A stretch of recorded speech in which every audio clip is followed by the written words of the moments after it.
베토벤의 삶과 예술은 계몽주의에서 낭만주의로 이어지는 거대한 가교이자 인류 정신의 위대한 승리입니다. 안녕하십니까. 인류 역사상 가장 고통스럽지만 찬란했던 예술가의 내면을 함께 탐구하는 시간을 갖도록 하겠습니다. 가장 절망적인 순간에 우리는 어떻게 자신을 증명하며 삶의 의미를 다시 세울 수 있을지 질문을 던져봅니다. 청력을 상실한 음악가라는 지독한 운명 앞에서 베토벤이 던진 대답은 오늘날 우리에게도 큰 울림을 줍니다. 그의 치열한 삶의 궤적을 통해 진정한 성공과 실존의 가치가 무엇인지 학문적 관점에서 고찰해 보겠습니다. 1770년 독일 본의 평범한 거리는 계몽주의의 열기로 가득 차 있었으며 새로운 시대의 서막을 알렸습니다. 어린 베토벤은 이곳에서 궁정 음악가들의 연주를 들으며 자신의 천재성을 조금씩 드러내기 시작했습니다. 그는 이곳의 풍부한 학문적 유산 속에서 성숙해졌으며 자유와 평등이라는 시대적 이상을 가슴에 품었습니다. 하지만 그의 가정은 알코올 중독인 아버지의 폭력으로 인해 늘 불안과 공포가 지배하는 어두운 공간이었습니다. 아버지는 아들을 제2의 모차르트로 만들기 위해 밤늦도록 혹독한 연습을 강요하며 영혼을 짓눌렀습니다. 현명한 스승 네페는 베토벤에게 바흐의 평균율 클라비어를 가르치며 음악적 기교 이상의 철학을 전수했습니다. 그는 칸트의 순수 이성 비판과 실천 이성 비판을 접하며 인간 존엄성과 도덕적 의무에 대한 깊은 사유를 시작했습니다. 1792년 베토벤은 하이든의 제자가 되기 위해 빈으로 향하며 자신의 운명을 개척하기로 결심했습니다. 당시 빈은 모차르트가 세상을 떠난 지 얼마 되지 않아 새로운 거장을 기다리던 역동적인 도시였습니다.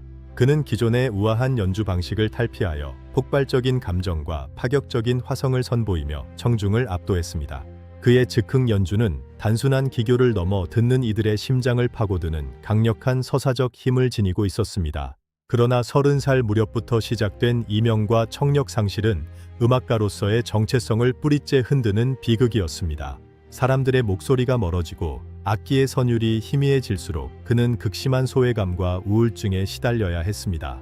1802년 그는 죽음을 결심하고 동생들에게 보내는 처절한 유서를 작성하며 자신의 고통을 토해냈습니다. 예술이 나를 붙잡았다라는 그의 고백은 절망의 끝에서 발견한 새로운 생명의 빛이자 의지였습니다. 하일리겐슈타트의 위기를 극복한 후 베토벤은 인류 역사에 길이 남을 영웅 교향곡의 작곡에 매진하기 시작했습니다. 그는 나폴레옹 보나파르트가 추구하던 자유와 평등의 이상을 음악적으로 구현하려는 원대한 야망을 품고 있었습니다. 그러나 나폴레옹이 스스로 황제의 자리에 올랐다는 소식을 듣고 거장은 큰 배신감과 환멸을 느끼게 되었습니다. 분노한 베토벤은 악보의 제목 페이지에 적혀있던 보나파르트라는 이름을 펜으로 격렬하게 긁어내어 지워버렸습니다. 이 시기부터 시작된 그의 중기 작품들은 투쟁을 통해 승리를 쟁취하는 영웅적인 서사를 핵심적으로 담고 있습니다. 교향곡 5번 운명은 문을 두드리는 듯한 강렬한 동기를 통해 운명에 맞서는 인간의 불굴의 의지를 노래합니다. 반면 교향곡 6번 전원은 자연에 대한 그의 깊은 애정과 영적인 교감을 소박하고도 아름다운 선율로 묘사합니다. 그는 신의 물소리와 새들의 지저귀물 음악적으로 재구성하며 자연 속에서 찾은 평온함과 감사를 표현했습니다. 베토벤은 피아노라는 악기의 한계를 시험하며 타건의 강도와 음역의 범위를 획기적으로 확장시키는 혁신을 단행했습니다. 열정 소나타와 월광 소나타는 피아노를 단순한 악기에서 인간 감정의 극단을 표현하는 강력한 매체로 격상시켰습니다. 완전한 청각 상실의 정적 속에서 창작된 그의 후기 작품들은 형이상학적인 깊이와 초월적인 미학을 지니고 있습니다. 그는 더 이상 청중의 기호나 당대의 관습에 얽매이지 않고 오직 자신의 내면이 지시하는 진실만을 좇았습니다. 후기 현악 사중주들은 음악적 형식의 파격을 통해 우주의 조화와 인간 존재의 숭고한 신비를 치밀하게 탐구합니다. 특히 사중주 14번 C샵 단조는 7개의 악장이 쉼없이 이어지며 거대한 정신적 여정을 독창적으로 완성합니다. 교향곡 9번 합창은 인류가 하나로 연결되는 환희의 순간을 성악과 오케스트라의 장엄한 결합으로 선포했습니다. 실러의 시 환희의 부처를 차용한 마지막 악장은 모든 인간은 형제가 된다는 보편적 형제애를 강력히 호소합니다.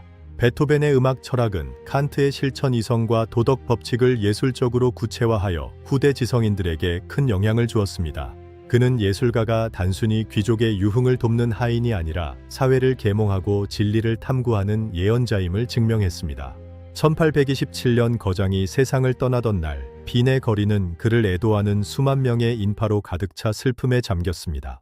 거장은 떠났지만 그가 남긴 불멸의 선율은 시공간을 초월하여 오늘날 우리에게도 변함없는 용기와 위로를 전합니다. 비창 소나타라는 이름으로 널리 알려진 피아노 소나타 8번은 청년 베토벤의 드라마틱한 감수성이 집약된 수작입니다. 그는 이 곡을 통해 고전적인 형식미를 유지하면서도 낭만주의적인 격정과 비장미를 조화롭게 구현해냈습니다. 리히노프스키 공작과 루돌프 대공 등 빈의 귀족들은 베토벤의 천재성을 인정하며 그가 창작에 전념하도록 후원했습니다.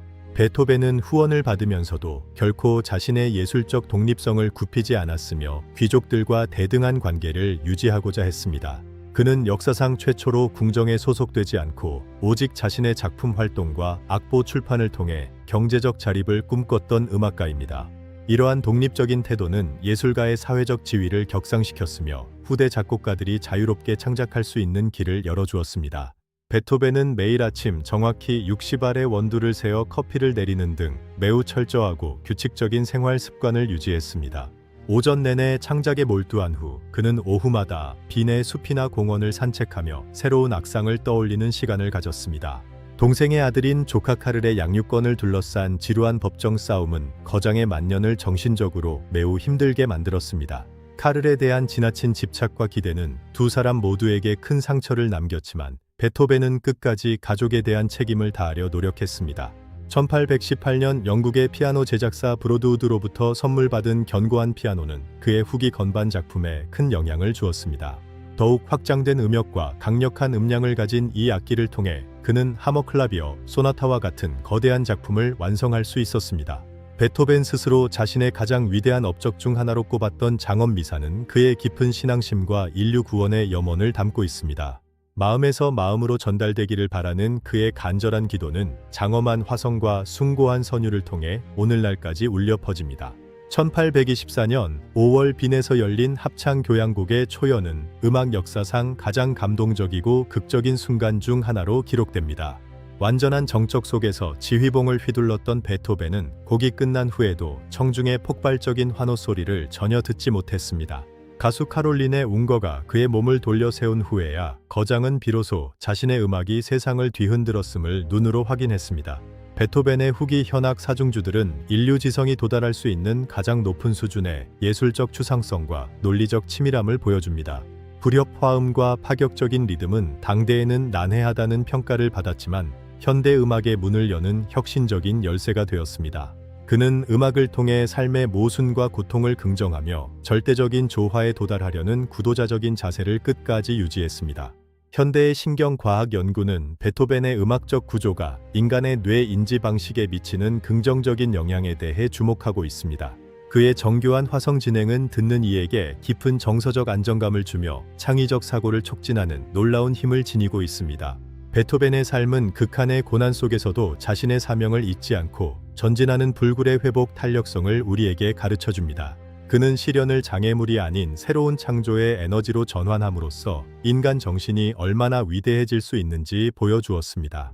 첫째로 거장의 삶을 통해 우리는 삶의 주도권을 되찾고 어떤 위기 앞에서도 흔들리지 않는 내면의 중심을 세우게 됩니다. 둘째로 고정관념을 타파하고 새로운 가치를 창출하는 혁신적인 사고방식을 길러 현대 사회의 복잡한 문제들을 해결합니다. 셋째로 물질적 가치를 넘어선 정신적 고향을 통해 더 의미 있고 풍요로운 인생의 방향을 설계할 수 있는 통찰을 얻습니다. 음악은 지혜와 철학보다 더 높은 계시이다 라는 그의 말은 예술이 지닌 실존적이고 영적인 가치를 함축적으로 대변합니다. 할 수 있는 모든 선을 행하고 자유를 무엇보다 사랑하라는 베토벤의 생활 신조는 우리 모두가 본받아야 할 고귀한 덕목입니다. 우리는 오늘 거장의 치열한 삶과 위대한 예술을 통해 인간 정신의 장엄한 승리를 목격하며 큰 감동과 교훈을 얻었습니다. 오늘의 통찰이 여러분의 영혼을 풍요롭게 하는 계기가 되었기를 바랍니다. 늘 좋은 일만 가득하시길 기원합니다. 가슴 깊은 감사의 인사를 드립니다. 구독과 좋아요를 눌러주시면 당신의 영혼을 오랫동안 살찌우게 하겠습니다. 시청해주셔서 대단히 감사합니다. 소중한 시간이었습니다.